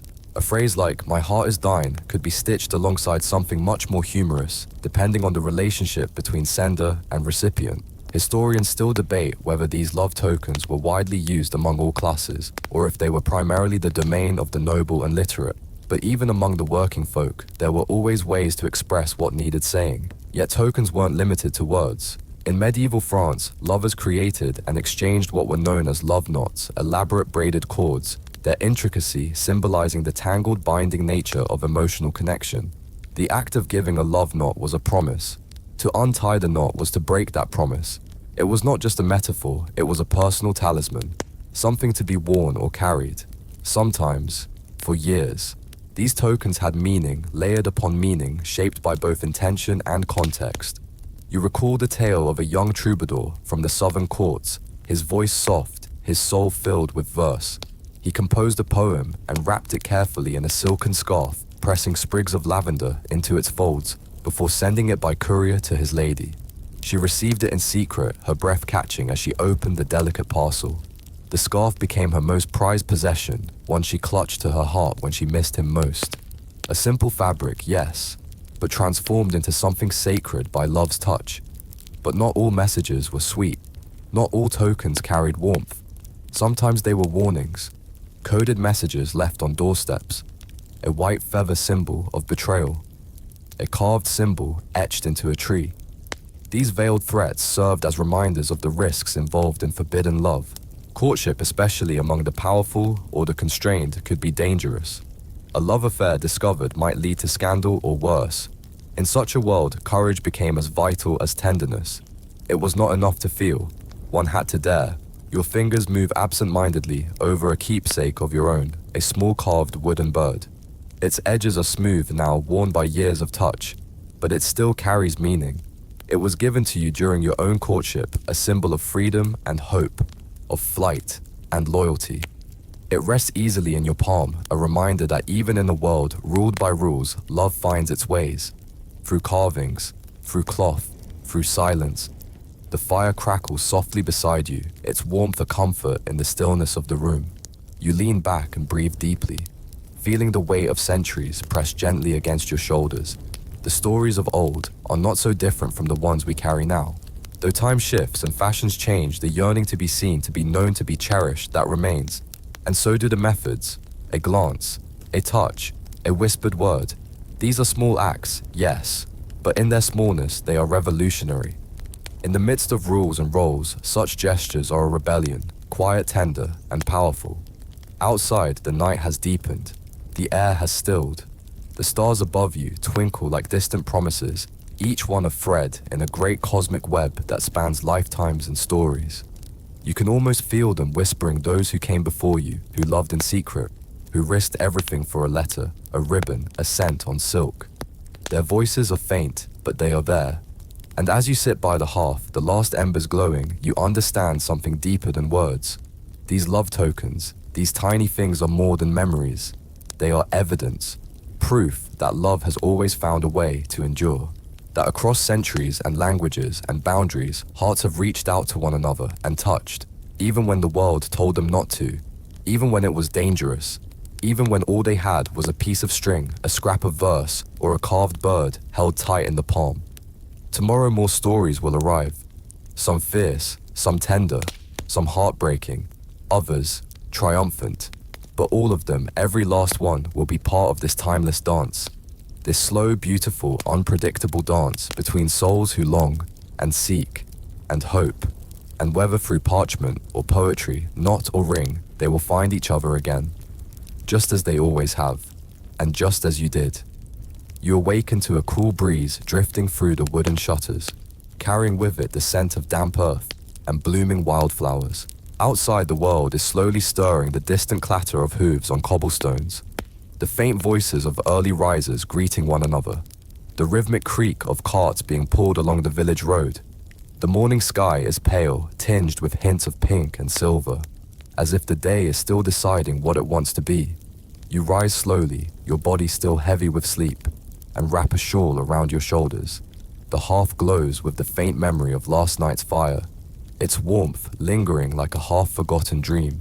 As you sip your first drink of the day, perhaps water from the well, or a mild herbal tea, you find your thoughts drifting toward the strange, sometimes unsettling realm of medieval matchmaking and arranged marriages. It is a topic that has lingered at the edge of your mind, whispered about in stories mentioned in passing during village gossip. Today, it comes forward more clearly, asking for reflection. In the Middle Ages, marriage was rarely just a matter of personal feeling. For most people, especially those outside the luxury of romantic choice, marriage was more about strategy than sentiment. It was about alliances between families, villages, or even distant kingdoms. You might be surprised to learn, that many couples never even met before their wedding day. In fact, in some rare and especially unfortunate cases, they might not even recognize one another afterward, the union being conducted by proxy or as a symbolic gesture for political convenience. Among the nobility, these arrangements were approached with cold calculation. Land wealth and political advantage were the true dowries exchanged, not flowers or stolen kisses. Love was viewed at best as a pleasant afterthought. Parents negotiated feverishly, sometimes beginning these plans when the children involved were still swaddled in blankets.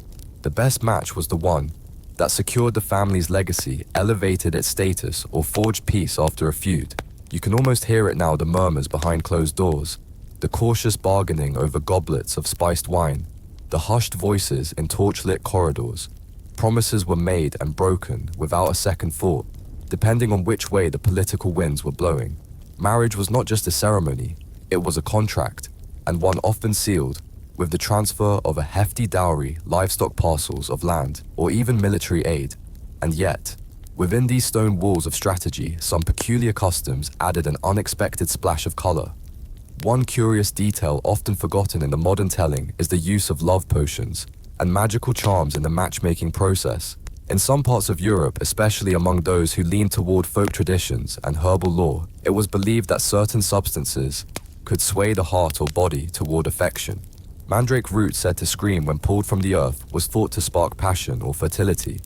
Crushed pearls mixed into wine were believed to inspire loyalty or even physical attraction. One might chuckle at the thought of two nervous young people sipping a strange concoction brewed by a local healer, each wondering if the flutter in their chest is magic or simply fear. Historians still debate the reach and reliability of these beliefs. Were they truly common or the stuff of legends? Passed around hearths during long winter nights, were such potions used often, or were they last resorts for the desperate and the daring? Whether fact or folklore, these practices added a mystical, sometimes mischievous layer to the already tangled web of medieval courtship. Of course, not everyone lived behind castle walls, or traded family crests like currency. For the common folk, arranged marriages were often just as practical, but with far less gold and grandeur. Sometimes the village priest or a local elder might step in as matchmaker, especially when the families involved were unsure how to proceed. In other cases, a local lord or wealthy merchant would help decide matches, either to strengthen local ties or, more cynically, to settle disputes or keep families beholden to him. Still, even in such humble circumstances, marriage could bloom into something warm and enduring. You remember the stories of couples who began as strangers, betrothed out of duty, who slowly came to know one another's rhythms and dreams.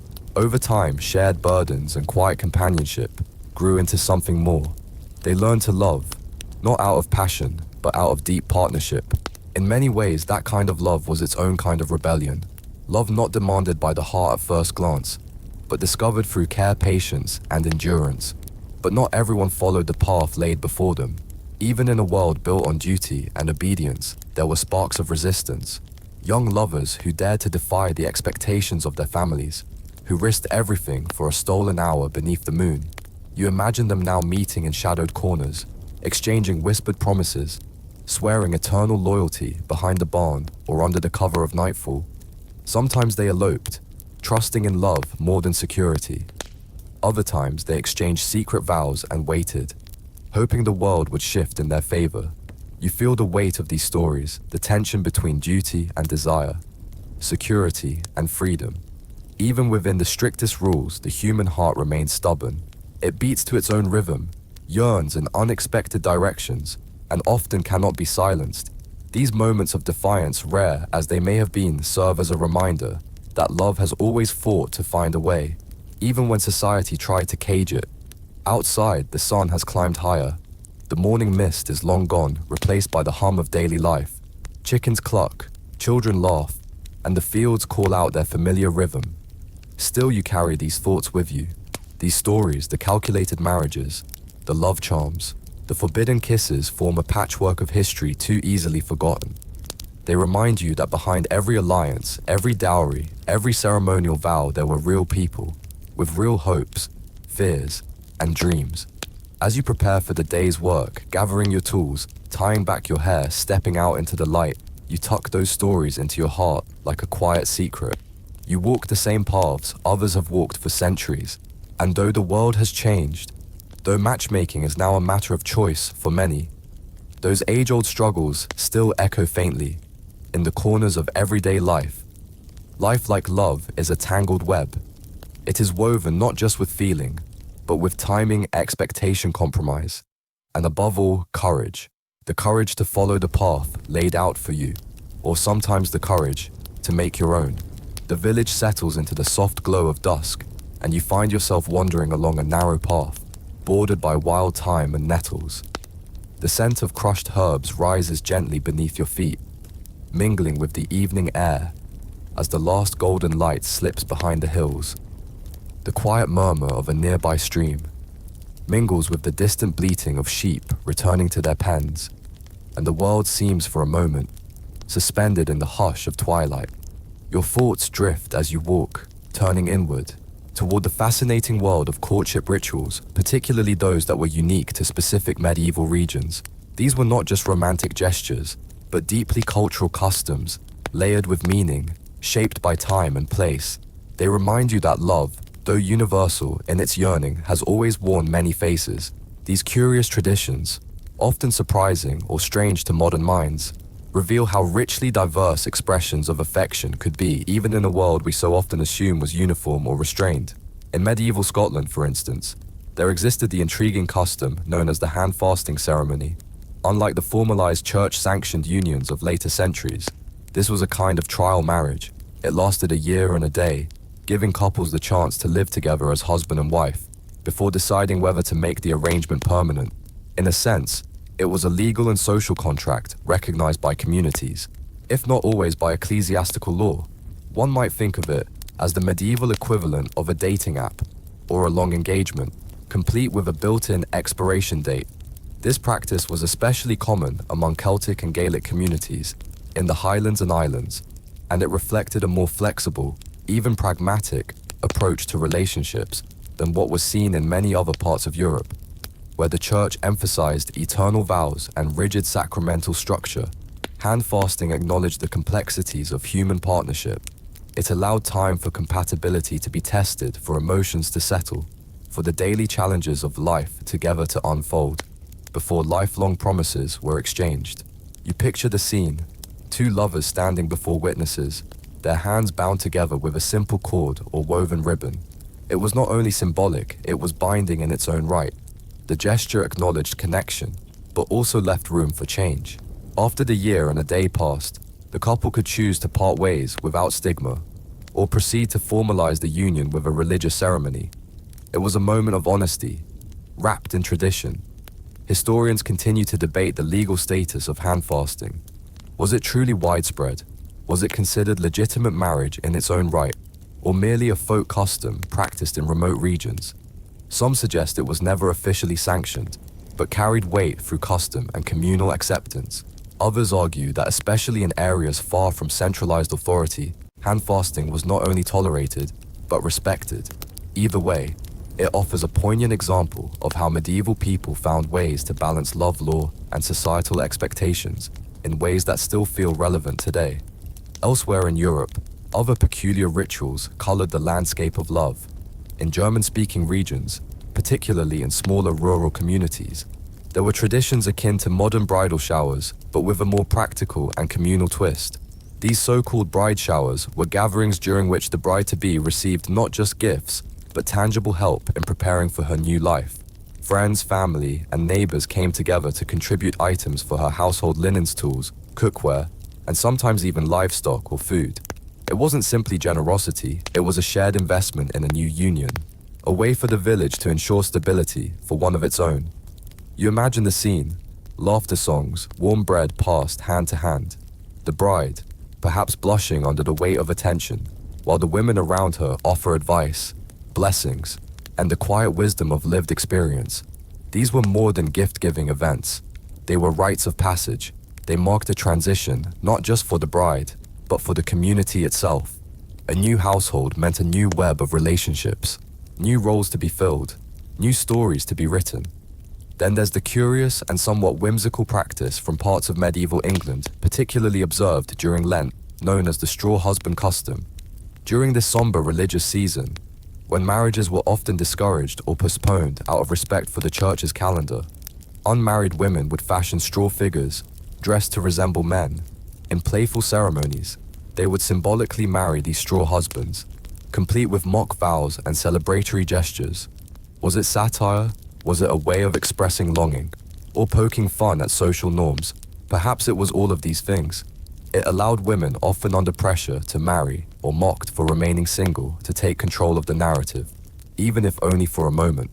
Through humor and performance, they created space to reflect on their roles and poke fun at a system that didn't always serve them. It was part ritual, part prank, part release, a medieval Valentine's Day with a theatrical twist. You can't help but smile, imagining a group of young women giggling as they parade their straw suitors through the village square. Behind the laughter, though, lies a deeper truth. Even in eras where choice was constrained, people still found ways to express themselves through ceremony, through parody, through creativity. Back in the present moment, your path loops around toward the village once more. The sky has darkened to a deep blue, stars beginning to pierce the horizon. You pass the ancient oak tree at the edge of the square and notice a young couple sitting close together beneath its broad canopy. They speak in hushed tones, exchanging shy glances and soft laughter. Their hands brush briefly, a spark of something timeless passing between them.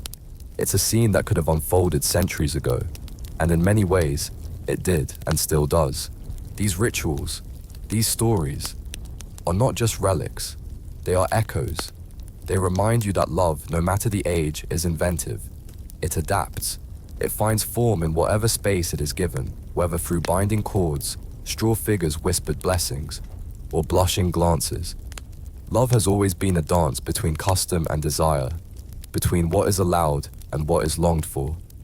As night fully descends, you continue your slow walk back to your door. A few windows still glow with candlelight. Somewhere, a lullaby hums faintly in the background, weaving itself into the hum of crickets and the rustle of breeze through thatched rooftops. You feel the weight of these stories resting gently on your shoulders, not as a burden, but as a warm cloak of shared humanity. Tomorrow will bring more tales. Some will be about courtship and challenge. Others will whisper of longing laughter and change. But each will be another thread in the vast and endlessly unfolding tapestry of human connection. And as always, you'll walk that path curious, open, and part of something much greater than yourself. The dawn light filters softly through the linen curtains, brushing your face with gentle warmth. Outside, the first birds begin their morning calls, and the world seems to stretch itself awake. You rise slowly, feet brushing cool stone, and breathe in the quiet promise of a new day. Today your thoughts drift somewhere unexpected, into the realm of courtly gestures and hidden meanings. You find yourself pondering the subtle power plays and social signals woven into the art of medieval flirting and understated courtship. It was after all a dance, one not choreographed by affection alone, but dictated by etiquette, hierarchy, and propriety. Flirting in the Middle Ages wasn't as straightforward or spontaneous as it might seem today. There were no casual texts, no swiping left or right. In an age where personal interaction was often monitored, where reputations were fragile, and marriages were usually strategic, lovers had to become masters of nuance. Every word, every glance, every sigh carried layers of meaning. One misstep could mean embarrassment, or worse, social ruin. You imagine the scene: a crowded great hall filled with nobles, music drifting in the background, tapestries swaying slightly in the draft from the stone walls. You are seated beside your family, guarded by etiquette and expectation, when you feel the unmistakable weight of a glance. Across the room, someone's gaze lingers on you just a moment too long. It is not accidental. There is purpose behind it. Your eyes meet briefly, then look away, and yet, something has been spoken. Such was the nature of medieval courtship. It existed in the space between things, in gestures and silences, in proximity and posture. In certain noble courts, even a playful bow, a subtle tilt of the head, or the deliberate dropping of a personal item could be bold invitations. The act of dropping a glove, for example, wasn't always clumsiness. It could be calculated. If your suitor retrieved it with flair and returned it with a murmured compliment, the conversation had already begun. You smile at the thought, Imagine the careful planning behind such a seemingly spontaneous act. The way a young woman might walk a little slower past her intended, letting the glove slip by accident, all while her heart beats just a little faster. Her suitor, already watching, would see it happen and rush forward, perhaps brushing her fingers as he returned it. All in public, all within the rules, and yet everything about it vibrated with emotion and intent. In France, this ritual of courtship developed its own unique flavor. There was a tradition somewhat obscure and debated among historians involving courting sticks. These were slender rods, often carved from wood, sometimes decorated with heart's initials or symbolic designs. A young man might offer such a stick to a young woman as a token of interest or affection. It was both playful and meaningful, light-hearted enough not to cause scandal, but clear enough to be understood by its recipient. Whether these courting sticks were widespread or confined to specific regions and social circles remains uncertain. Some accounts suggest they were more common in rural communities, where creativity often flourished outside formal court life. Others argue they were used by the upper classes as a part of elaborate courtship games. Regardless of their scope, they add a delightful and colorful chapter to the grand tapestry of medieval romance. They show how deeply embedded symbolism was in even the most modest of love offerings. Not all medieval flirting took place in castles or under painted ceilings. In quieter, humbler villages, gestures had to be even more subtle, hidden in the mundane flow of everyday life. Here, love stories unfolded at the well, in the fields, or at the market. A shared joke while grinding grain, a conspiratorial smile across the church nave, a folded note passed from hand to hand under the watchful eyes of elders. These interactions were often brief, but they carried enough electricity to light 1,000 whispered dreams. You think of one particularly light-hearted tale, a favorite among storytellers. It's the story of a bashful knight, hopelessly enamored with a noblewoman far above his station. Too shy to speak to her directly, he devised a grand if ridiculous plan. He roasted 12 pigeons and tied tiny notes of poetry to each one's leg. Then, he released them into her courtyard. Imagine her surprise as a flurry of birds descended, wings flapping wildly, feathers scattering like snow, each bearing a message of love. Was it romantic? Was it absurd? Perhaps both.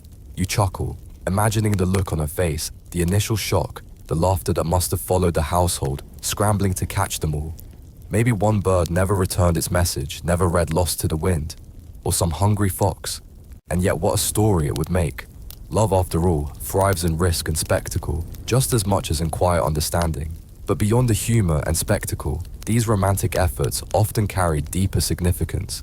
In a world ruled by status and structure, flirting was a way to explore emotional compatibility without overt declarations. It allowed individuals to test boundaries, gauge interest, and reveal character, all while remaining safely within the rules of decorum. These coded messages, the glances, the gestures, the symbolic gifts were shields as much as invitations. They allowed love to grow carefully, without endangering one's reputation or family alliances. You remember your own experiences, the tentative smiles, the nervous conversations, the moments of shared silence heavy with meaning.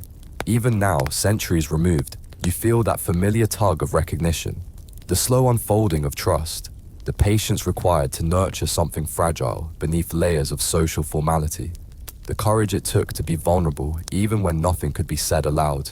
As the day wears on, you return to your routines carrying these reflections with you. The sunlight now slants across the village, casting long shadows and bathing the stone walls in gold. The square grows quieter as the evening approaches, and you notice how certain things never change. A young couple walks slowly past their hands, nearly touching their heads, bowed together in conversation. They're not quite touching, not quite declaring, but everything about their posture speaks of something new and tentative blooming.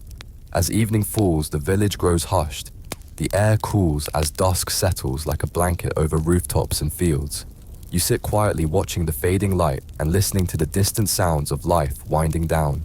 Somewhere, a lute begins to play a soft tune drifting in through the open shutters. You feel the gentle pulse of timeless rhythm of lives connected by small gestures of hearts, speaking in secret codes passed down through generations. And you realize that flirting in all its forms is not just play. It is a language, a strategy, a way of claiming space in someone else's story without crashing through the door. It is a thread that runs through centuries, weaving tapestries of longing, bravery, humor, and hope. Soon you know you'll discover more stories, tales of devotion and defiance of challenge and charm. There are still so many strange customs and heartfelt gestures to explore.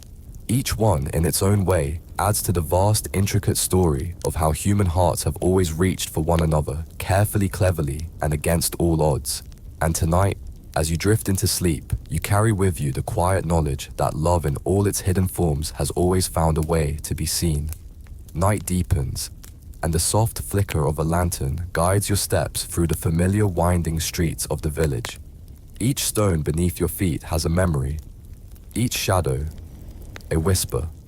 The scent of wood smoke lingers in the air, mingled with the crisp coolness of dew forming on the rooftops. You pass shuttered windows and silent gardens, and your thoughts begin to drift, not toward the chores of tomorrow, but to the secretive side of love. Not the kind celebrated with loud toasts and public vows, but the quiet, trembling kind. The delicate world of courtly love and chivalric romance, where passion met poetry in a dance as old as time itself. Courtly love was a notion born not in fields or markets, but in castles and courts. It was less concerned with marriage than with an idealized form of devotion, one often cloaked in secrecy, and frequently directed from a knight to a noble lady already pledged to another. This kind of love was not about possession, but about worship. You can almost hear it, the notes of a troubadour's song, drifting up toward a high window, each verse a tender confession woven into melody. These musicians traveled from court to court, sharing tales of impossible longing, noble sacrifice, and hearts that beat loudly in silence. You imagine such a moment, a young knight standing below a castle's ivy-clad wall, lute in hand voice, trembling not with fear, but with yearning. The lady to whom he sings may never descend to greet him. She may never speak of it at all, but the gesture is no less real. Their connection lives in words, in glances, in the realm of the imagined and unspoken.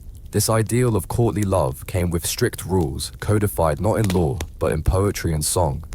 Love according to its traditions was ennobling. It made the lover better, stronger, purer. But it was also often unattainable, wrapped in ritual and restraint. A knight might spend years performing daring feats in his lady's honor, slaying enemies, defending the helpless, composing verses that praised not just her beauty, but her virtue and wisdom. His love was to be loyal, selfless, enduring, even if it was never returned in kind. Meanwhile, the lady herself became a muse, a distant flame, illuminating the path to greatness. She was often married, or otherwise beyond reach, but that was part of the point. Courtly love thrived on the thrill of impossibility. It was the longing, not the fulfillment, that gave it power. In some ways, it was love removed from the messiness of real life, idealized, almost sacred.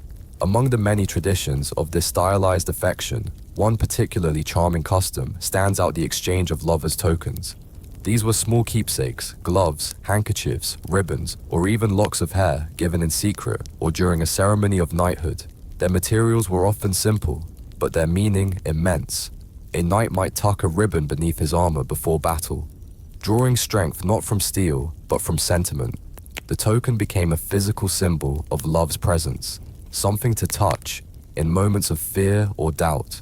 You think about what it must have meant to receive such a token, to know someone risked danger or disgrace for a symbol tied to your name. These gestures, though small, carried emotional weight far beyond their size. Historians still debate how much of this tradition was truly lived. Some argue courtly love was mostly literary, confined to songs and stories enjoyed by the upper classes. Others believe it had roots in genuine social practice, a way to explore emotional connection within the rigid bounds of arranged marriages and societal roles. After all, when marriage was about alliances and dowries, where did affection go? Perhaps courtly love was a safe space for that emotion to bloom. Idealized, yes, but very much needed. Your mind drifts now to one of the most famous and tragic examples of such love, Abelard and Heloise. Their letters survive a raw and intimate testimony of passion, colliding with duty. Abelard, a brilliant scholar, Heloise, a gifted young woman. They shared not just physical love, but a deep intellectual connection. Their relationship, forbidden and doomed, played out in heartfelt letters written across years of separation. Each word drips with devotion, with regret, with longing, with the ever-present tension between earthly love and spiritual calling. Their story, though centuries old, still feels heartbreakingly modern. But courtly love wasn't only about tragedy. It was also about hope, about imagination. It made love aspirational, a reason to write, to sing, to fight. And it reminded people, even those surrounded by hardship, that the heart could still soar. These ideals didn't stay locked in towers. They filtered down through the layers of society. Villagers didn't write epic poems, but they had songs, they had festivals, they had glances stolen during dances. Love stories sparked not under chandeliers, but by the firelight. You feel it now, that quiet, invisible thread connecting you to those distant hearts. People who loved just as fiercely, feared just as deeply, hoped just as tenderly. As the night wears on, you return home. The streets are empty now. The lantern you carry casts long, flickering shadows that dance along the stone walls. You step into the warmth of your own hearth, the fire still glowing with soft orange embers. You sit, you breathe, and you let the stories of the night settle into your heart. In the silence you carry not just the memory of knights and noble ladies, but the essence of their yearning. The belief that love, however imperfect, however constrained, can still transform us. That even unspoken, even wrapped in rules and distance, it holds its own kind of truth. Tomorrow, the final chapter of this journey awaits. There are more tales to tell. But for now you rest, knowing that love has always found a way, in glances, in songs, in letters, in tokens, in the silence, between heartbeats, and in the soft flicker of a lantern guiding you home. The first light of dawn creeps softly through the window, painting the world in delicate shades of gold and rose. It spills across the floorboards like a whisper, catching the edges of worn fabrics, flickering gently over quiet objects resting where they've always been. Today, as you rise slowly into the hush of early morning, your thoughts settle on the lasting echoes of medieval courtship, customs, those ancient rituals whose remnants still shape how we think about love, romance, and partnership. Though the medieval world may feel like a distant country, blurred by centuries and unfamiliar customs, its threads remain woven into the tapestry of our lives. The way we celebrate love today, through ceremony, symbol, and sentiment, often carries with it the faintest shadow of practices first imagined in stone halls, candlelit chambers, and open fields. Take the wedding bouquet, for example. That lovely bundle of blooms we so often associate with romance and beauty was once more than a simple accessory. In medieval times, it was believed to serve a protective purpose, its fragrant herbs and blossoms chosen not just for their appearance, but to ward off evil spirits and misfortune. Lavender for peace, rosemary for remembrance, dill to encourage passion. Each sprig had meaning, whispered into the air with every step the bride took. Or think of the white wedding dress, now nearly synonymous with bridal tradition. While Queen Victoria is credited with popularizing the white gown in the 19th century, the color white had long been associated with purity and new beginnings concepts deeply rooted in medieval symbolism and religious tradition. For many medieval brides, white wasn't required, but it was quietly favored for its connections to virtue and renewal. Then there's the modern engagement ring, sparkling, ornate, and central to so many contemporary love stories. This tradition too has echoes in the medieval world. Betrothal rings were often exchanged between noble families as signs of alliance and intent. They were less about diamonds, then considered far too rare for common use, and more about precious metals, etched messages, and the promise they carried. A ring was a symbol of status, of commitment, and sometimes even a safeguard in legal disputes. To wear such a token on the hand was to carry a visible sign of devotion. You might smile at how these ancient practices have shifted and evolved. Historians still debate the direct lineage between medieval customs and their modern counterparts. How much of what we cherish today is a true continuation, and how much is shaped by later reinvention? Filtered through centuries of literature, art, and film, still it's hard to deny the quiet persistence of ritual. Human beings in every era seek patterns. We crave symbolism, the comfort of steps that others have walked before us. At the heart of it all lies the same core belief that love is both mystical and practical, that it deserves celebration and structure, even as it resists definition. From the choreographed dances in noble courts to the hand-fasting ceremonies among highland villages, people have long used form and gesture to express the formless feeling of connection. Whether through a whispered vow, a shared glance, or the tying of a ribbon around a wrist, these rituals gave lovers something tangible, something they could touch and remember when the world made love feel uncertain.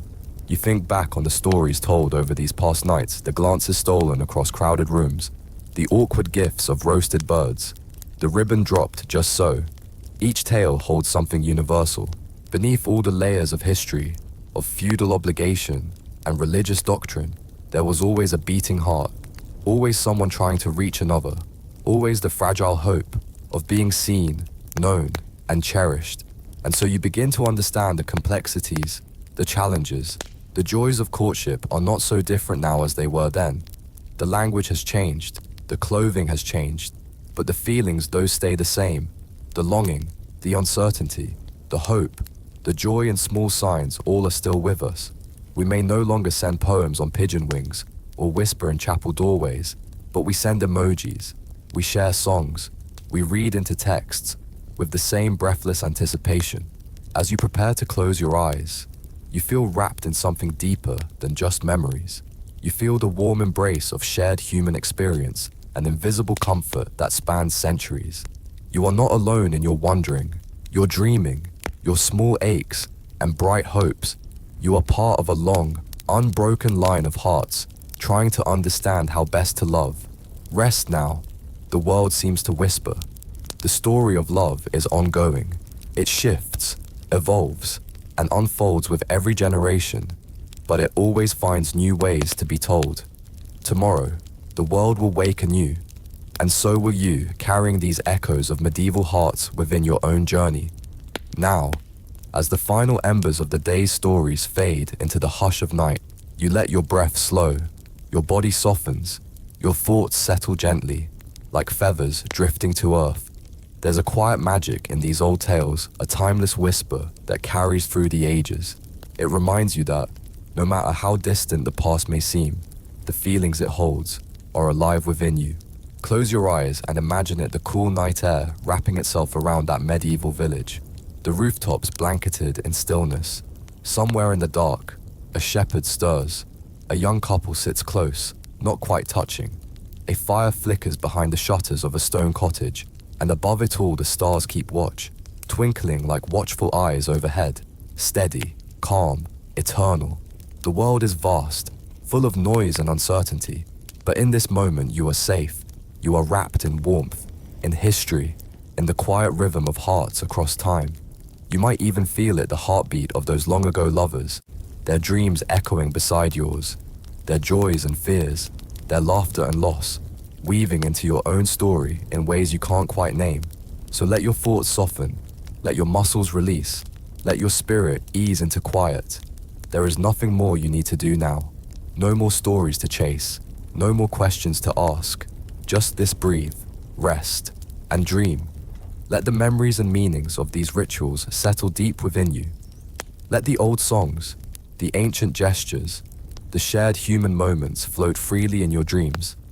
Let yourself drift on that gentle stream of time where centuries blur and hearts beat in quiet unison. When morning comes, it will bring with it light, possibility, and a new chapter of your own making. But for now, surrender to the stillness, to the calm, to the unfolding of night. Thank you for journeying here tonight, for walking through meadows of memory, along winding roads of ritual and meaning. Thank you for listening, feeling, and remembering. The story continues. Sweet dreams,